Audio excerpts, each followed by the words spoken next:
السلام علیکم ورحمۃ اللہ وبرکاتہ۔ پیارے بچوں، آج جو ہم سب سے پہلے اپنا عنوان اسٹارٹ کریں گے وہ ہے جملے کے حصے۔ جملے کے حصے کیا ہوتے ہیں؟ جملہ کیا ہے؟ مختلف الفاظوں کو جوڑیں تو ایک جملہ بنتا ہے، بامعنی الفاظ جس سے پورا مطلب آپ کو سمجھ آ جائے، جملہ کہلاتا ہے۔ جملے کے دو حصے ہیں۔ جملے کے دو حصے ہوتے ہیں، مسند اور مسند الیہ۔ مسند کیا ہے؟ جملے کا وہ حصہ جو ظاہر کرے کہ کسی شخص، جگہ یا چیز کے بارے میں کیا کہا گیا ہے، یعنی وہ کیا کام کر رہے ہیں۔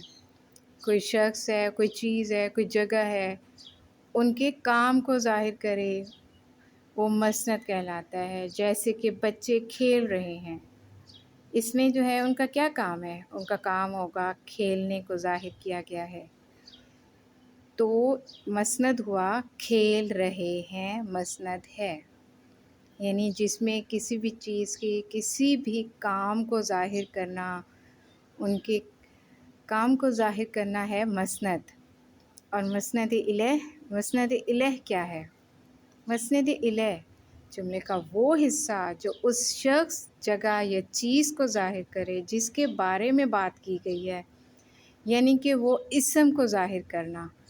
اسم کو ظاہر کرتا ہے، وہ ہوتا ہے اسم مسند الیہ۔ مسند الیہ کہلاتا ہے۔ جیسے بچے کھیل رہے ہیں، اس میں کس چیز کو کون اسم ہے؟ اسم ہے بچے، تو یہ بچے مسند الیہ ہیں۔ اسی طرح آپ ایک دیکھیں گے، ڈاکٹر مریضوں کا معائنہ کر رہا ہے، تو اس میں ڈاکٹر کون کام کر رہا ہے؟ ڈاکٹر جو ہے وہ بتایا جا رہا ہے کہ وہ ورکر ہے، تو ڈاکٹر جو ہے مسند الیہ ہے۔